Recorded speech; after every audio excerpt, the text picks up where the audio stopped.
dalil waktunya sholat. Waktu sholat itu dalilnya hadis mutawatir. Seluruh umat Islam saat itu sepakat bahwa memang Nabi Muhammad SAW ini sudah disebutkan sedari awal perkataan-perkataan kayak gini ya. Kamu yang dengar-dengerin ya, yang mentasdik apa yang saya katakan, satu orang tolol ya, jangan ngebawa lebih banyak orang tolol lagi. Yang merusak tasawuf adalah orang-orang ngikuti jalan ahli tasawuf tapi nggak pakai petunjuk syariat. Ini bahaya banget. Dari masa ke masa yang merusak mereka itu benalu-benalu tasawuf.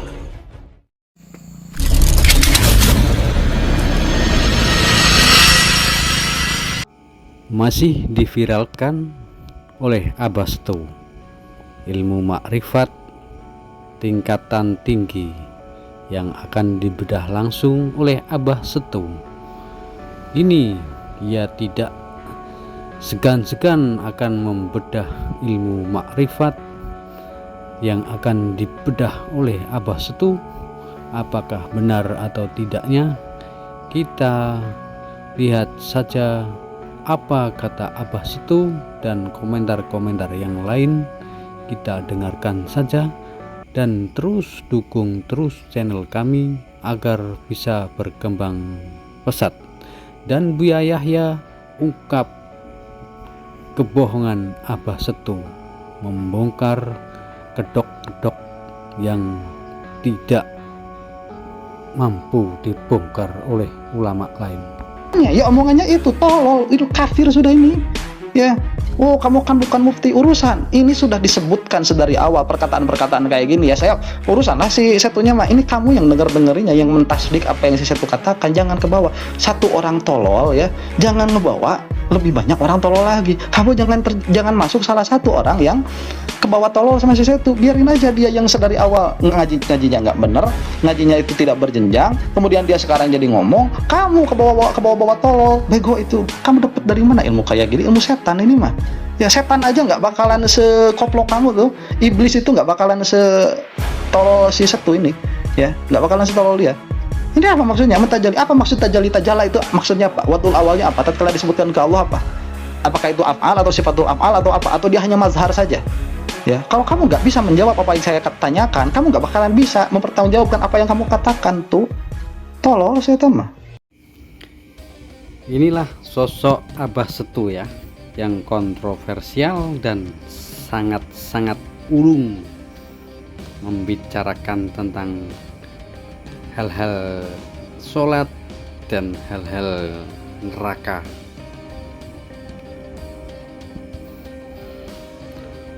Katanya itu ya, sholat itu ketinggalan zaman, neraka tidak ada. Yang penting, katanya Abah Setu, berbuat baik saja itu sudah termasuk masuk surga. Tuh, kalau orang malas-malas sholat itu akhirnya ya bikin orang malas sholat. Gimana ini Abah Setu ini perkataannya ya, yang ulung katanya ya. Neraka tidak ada, siksa kubur tidak ada. Payah ini. Kita dengerin ceramahnya Al Ustadz, benar atau tidak Abah Setu ini. nek males sholat, males gak usah kakek ngomong. Itu analisis itu. Yang jelas, yang harus kita ketahui, kita yakini, kita amalkan adalah perintah sholat pasti ada berkali-kali dalam Al-Quran. Kita diperintah sholat. Allah SWT memerintahkan kita untuk sholat. Aqimus sholat, tegakkan sholat itu berulang-ulang. Gimana cara sholat? Di Quran tidak dijelaskan detailnya, tidak dijelaskan waktu-waktunya. Yang menjelaskan Nabi SAW, hadis. Lu mana dalil waktunya sholat? Waktu sholat itu dalilnya hadis mutawatir. Mutawatir itu aklamatif. Seluruh umat Islam saat itu sepakat bahwa memang Nabi Muhammad SAW sholat 5 waktu. Kemudian antar generasi terus dikerjakan. Inilah sederet bahaya dan pola pikir apa itu ya, orang nggak boleh sholat itu sama dengan ngendoni orang. Akhirnya orang itu malas sholat, itu mengendorkan orang yang mau melaksanakan sholat, padahal sudah jelas kita itu diwajibkan untuk sholat. Kita itu siapa sih? Manusia biasa saja itu kok nggak sholat tuh gimana? Padahal Nabi kita, Nabi Muhammad SAW, dia sudah dijamin masuk surga masih mengerjakan sholat 5 waktu, teman-teman. Apalagi kita yang hanya manusia biasa, penuh dosa, lumpur dosa ini, teman-teman. Kok bisa-bisanya dia menyampaikan kayak gitu? Oke teman-teman, jangan patah semangat untuk melaksanakan kewajiban kita ya, karena kita manusia biasa, banyak dosa teman-teman. Oke teman-teman, kita dengerin saja apa kata Buya Yahya selanjutnya. Idil ilmu wal amalu, sebab yang namanya ilmu dan amalmu itu kalau bila tidak syar'i, kalau tidak atas dasar ngikuti petunjuk syariat, dolalatun, kesesatan. Lah petunjuk syariat itu siapa yang tahu? Ulama dong. Kalau ibadah ya ulama fikih dong. Makanya bicara tasawuf nggak pakai fikih bahaya ini. Apalagi nanti menyinggung akidah, bahaya. Maka bertasawuf harus berbekal namanya ilmu akidah yang kuat, guru tasawuf. Dan berbekal dengan ilmu fikih, nggak megang dua-duanya nggak akan bisa itu semuanya. Bisa sesat keimanannya, bisa sesat ibadahnya. Ini Imam Ghazali dengar, ini serius bener Imam Ghazali ini. Ini nasihat buat yang sudah mulai jadi ustadz nih, yang sudah ngerti ilmu-ilmu karamah, ilmu wilayah, ilmu hebat, ini dinasihati bener ini.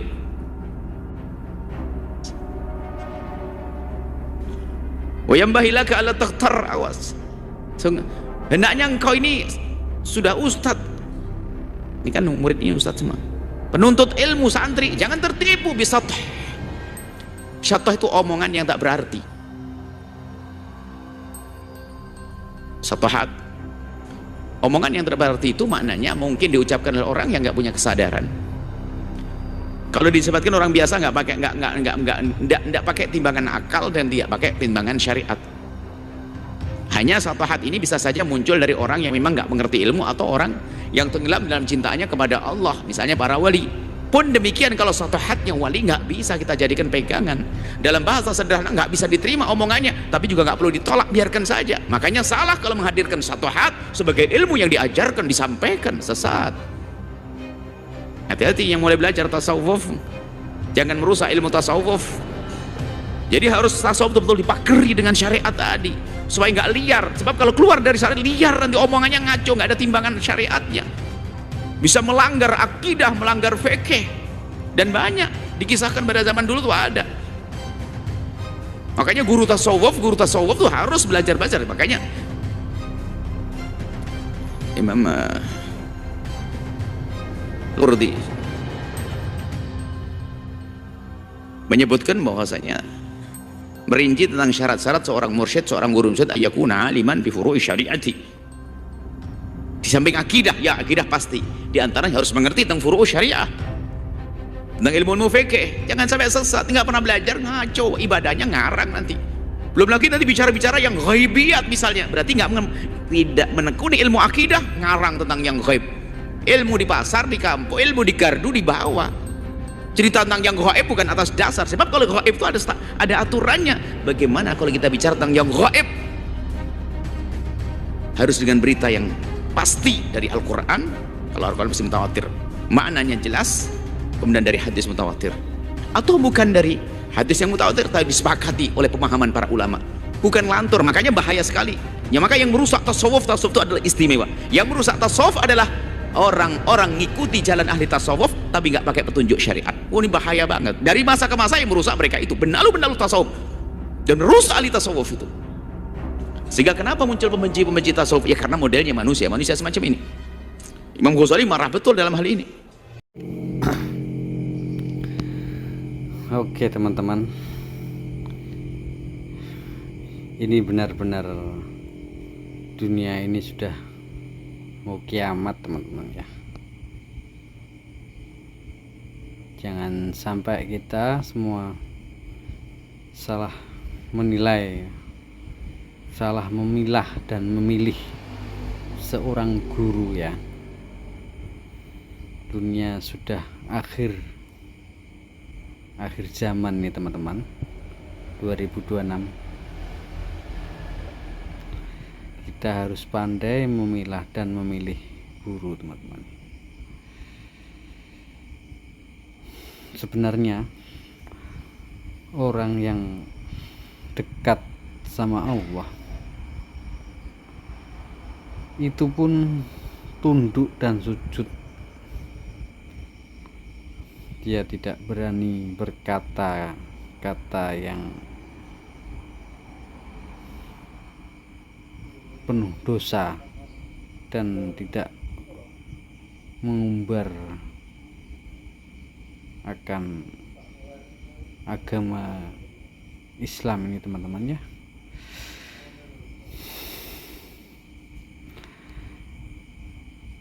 Oke teman-teman, selanjutnya kita harus pandai-pandai bersyukur dan berbuat kebaikan sendiri.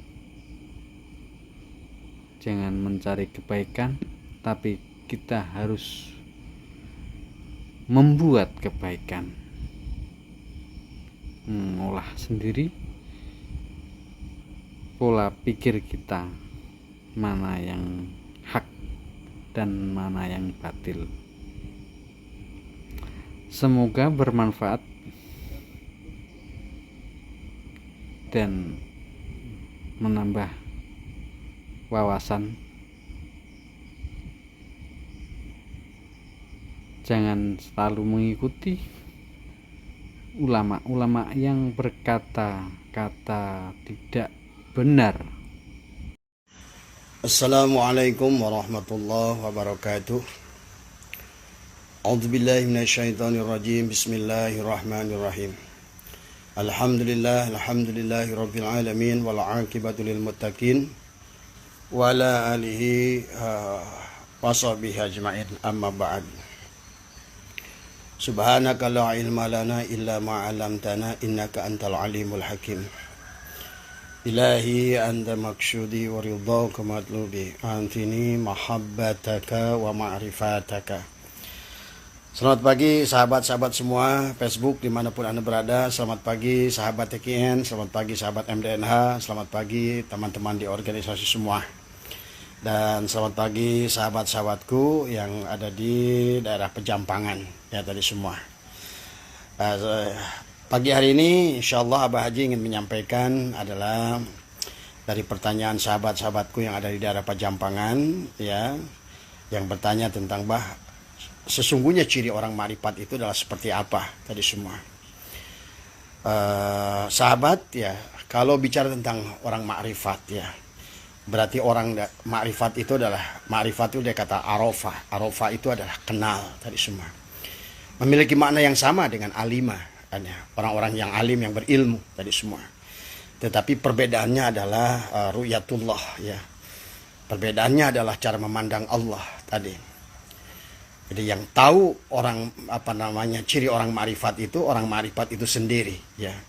Karena orang ma'rifat itu adalah palung laut yang dalam yang tidak bisa diselami oleh siapapun kecuali dirinya.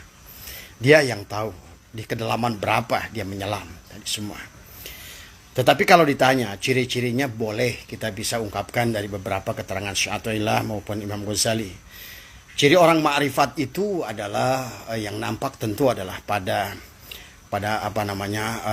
ahwal daripada gerak batang tubuhnya tadi semua. Cara dia memandang adalah, cara dia mendengar, cara dia bicara, bicaranya yang keluar adalah hikmah tadi semua. Pandangannya adalah adalah dengan ilmu ma'rifat tadi semua.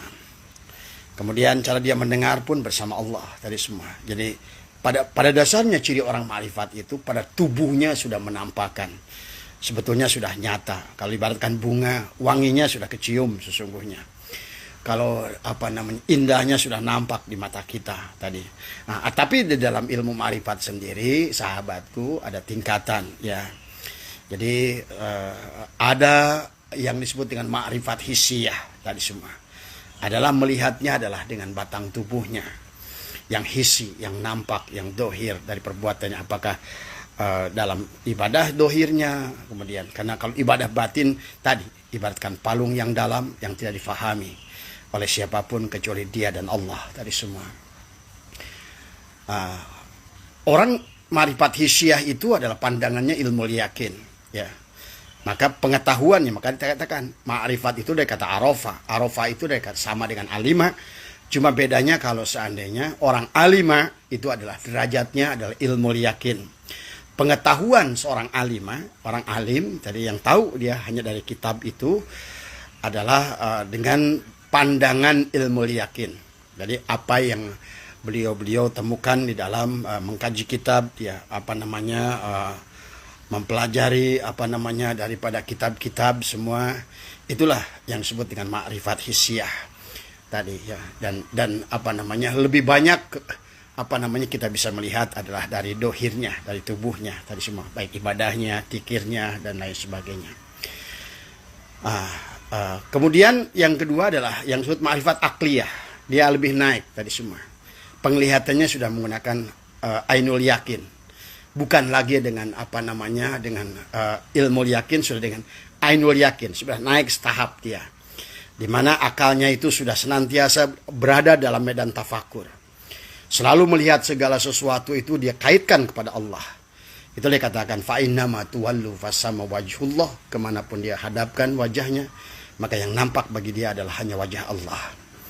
Wajah Allah jangan diartikan wajah seperti kita. Wajah Allah itu tapak ciptaan Allah. Segala sesuatu itu bukti adalah wujudnya Allah tadi semua. Itulah dan maka dia tafakuri tadi semua. Misalnya bagi orang ma'rifat melihat tanaman, dia akan melihat apa? Selalu lari kepada bagian akarnya, kepada rukun iman, kepada pohonnya ada rukun Islam. Maka kepada buahnya itulah ihsan tadi semua. Maka orang ma'rifat itu tidak akan sibuk sebetulnya ngurus batang daun pohon jadi. Karena yang dia fokus adalah bagaimana dia menanam itu harus menghasilkan buah, dan buah itu ada rasanya. Itu bedanya ya. Karena kebanyakan orang syariat itu dia menanam pohon tapi tanpa memikirkan bagaimana pohon ini berbuah tadi semua. Padahal semua orang itu menanam pohon buah bukan untuk mengharapkan pohonnya. Nah, itulah rukun Islam seumpama adalah pohon yang nampak bagian dohirnya. Pohonnya, daunnya, batangnya, rantingnya. Tadi semua. Adapun adalah rukun iman adalah akarnya yang menancap di bawah. Tetapi inilah maka orang ma'rifat itu pasti akan memadukan antara rukun Islam. Karena nggak mungkin ada buah nggak ada pohonnya. Maka dia rawat pohonnya rukun Islamnya dengan baik. Tadi syahadatnya baik, sholatnya, zakatnya, puasanya, hajinya, tadi semua. Kemudian rukun imannya. Bagaimana iman pada Allah tadi semua. Bagaimana iman pada malaikat Allah. Bagaimana iman kepada kitab-kitab Allah. Bagaimana iman kepada Rasul-Rasul Allah. Bagaimana iman kepada hari akhir dan bagaimana kepada qada dan qadar. Inilah. Jadi kalau orang yang ma'rifat itu selalu begitu melihatnya. Melihat apapun menjadikan pelajaran. Likulli syai'in babun ilallah. Makanya kayak Abah, kalau nanam apapun, maka yang selalu begitu. Harus rawat batang tubuhnya, buang penyakit-penyakitnya. Karena tadi, Kalau Anda mengharapkan pohon itu berbuah, tapi Anda biarkan, misalnya adalah ada ulet nggak dibuang, di bawah daun ada embun jelaga, misalnya di bawah daun-daun bunga maupun daun buah pohon itu ada hitam-hitam, atau di atasnya ada embun tepung atau downy mildew, maka itu tidak akan terjadi fotosintesis yang akibatnya apa? Tidak akan keluar bunga dan akhirnya menjadi buah, karena penghujungnya adalah buah dan rasa. Maka orang ma'rifat itu bukan hanya asal nanam tadi. Jadi ibaratnya tidak akan asal ibadah tadi semua, tapi ibadahnya itu adalah bagaimana sampai kepada menemukan rasa tadi semua. Maka harus dibuang penyakit pada akarnya. Anda yang suka biasa bertani pasti ngerti, di bawah itu ada ulat gerayak namanya. Dia yang menggigitin akar kemudian masuk ke dalam tubuh pohon sehingga pohon itu menjadi mati, layu. Demikian pula kita dalam ibadah.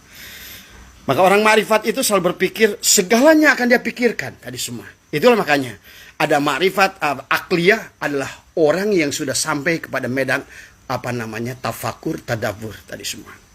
Dia tafakuri, dia tadaburi segalanya tadi semua. Dari bertani, ternyata merawat bunga, ternyata bunga ini akan menghasilkan bunga yang bagus kalau saya rawat daunnya, saya rawat ininya, saya perbaiki akarnya. Karena di penghujungnya Anda akan mendapatkan kebahagiaan, tanaman itu memberikan keindahan kepada Anda. Dan kalaupun buah, maka di penghujungnya tanaman itu adalah berbuah. Jadi kalau hari ini Anda bertanam buah, kemudian tidak berbuah, nah inilah yang harusnya jadikan pelajaran. Kenapa tanaman ini tidak berbuah? Tadi semua. Nah inilah barangkali ada penyakit-penyakit yang ada tubuh. Itulah hanya dengan zikrullah diambil tadi.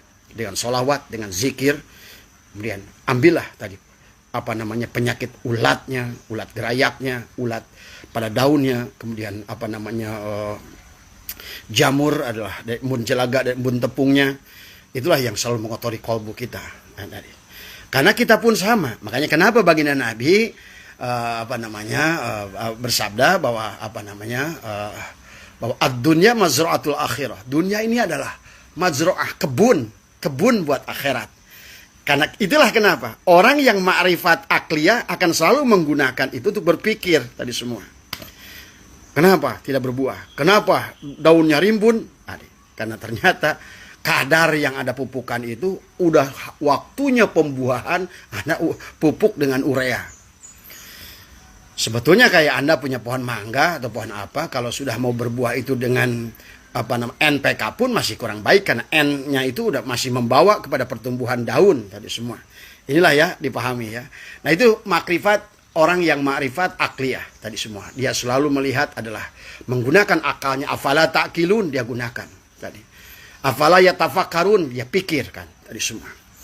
Sebagaimana Sya'atoilah berkata dalam hikam abaha, ngewenangkan Allah laka kepadamu antanduro, lihatlah segala perkara, pikirkan oleh kamu yang berkaitan dengan makhluk ini, pil mukawanat tadi, yang berkawinnya dengan mukawan tadi semua makhluk ini mukawan tadi semua.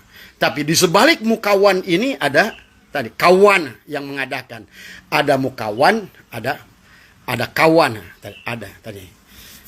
Jadi ada yang menciptakan, ada yang diciptakan, ada yang muhaddas, ada yang kodim tadi semua. Nah ini ya, jadi kita pahami. Itulah yang tipe yang kedua disebut makrifat akliyah tadi semua. Orang yang senantiasa berpikir tadi semua ya. Yang selalu membaca sebagaimana perintah Allah di awal adalah ikra, bacalah. Maka segala apa isi alam ini sesungguhnya adalah likulli syai'in babun ilallah. Segala sesuatu adalah membawa kita kepada Allah. Kita mampu melihat Allah dalam segala perkara. Setelah kita mampu di segala perkara, berarti sudah syuhudul kasyrah bil wahdah. Nampaklah Allah. Nah, ini ya maksudnya. Oke teman-teman, ini benar-benar dunia ini sudah mau kiamat teman-teman ya. Jangan sampai kita semua salah menilai, salah memilah dan memilih seorang guru ya. Dunia sudah akhir zaman nih teman-teman, 2026. Kita harus pandai memilah dan memilih guru teman-teman. sebenarnya orang yang dekat sama Allah itu pun tunduk dan sujud. Dia tidak berani berkata-kata yang penuh dosa dan tidak mengumbar akan agama Islam ini, teman-teman ya.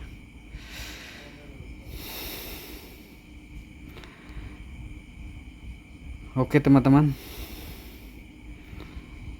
selanjutnya kita harus pandai-pandai bersyukur dan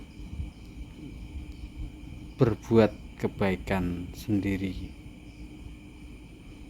Jangan mencari kebaikan, tapi kita harus membuat kebaikan, mengolah sendiri pola pikir kita, mana yang hak dan mana yang batil. Semoga bermanfaat dan menambah wawasan. Jangan selalu mengikuti ulama-ulama yang berkata-kata tidak benar. Oke, saya akhiri. Wassalamualaikum warahmatullahi wabarakatuh.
Yang Banjarmasin ya, yang selain Banjarmasin silakan dulu. Banjarmasin, salah satu.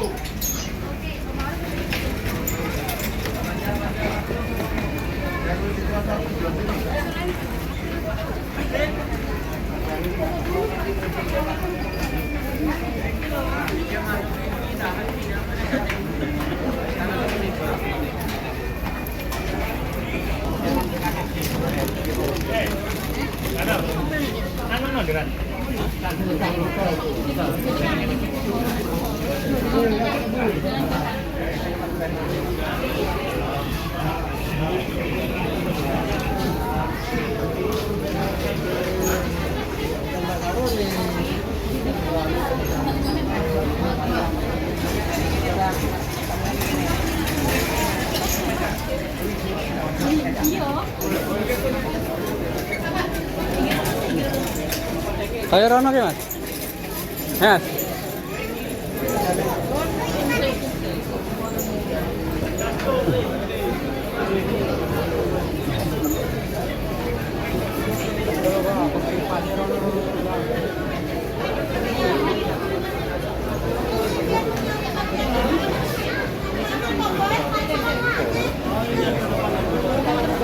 Rono kae.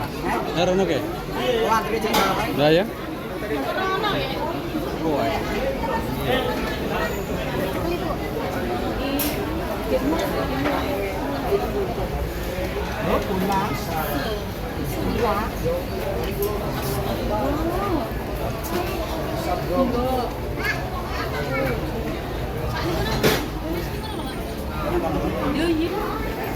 Alon-alon.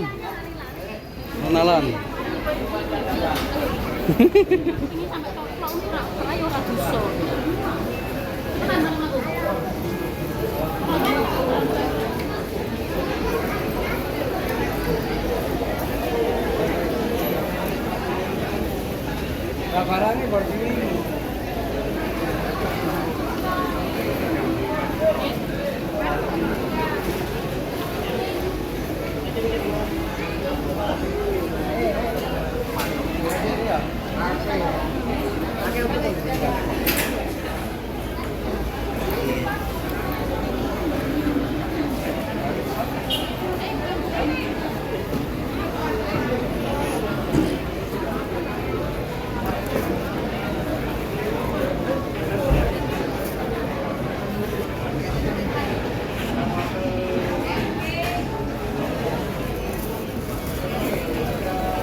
Dino enggak? Kan pengen kemarin ban telepon kemarin ya? Ban saya telepon.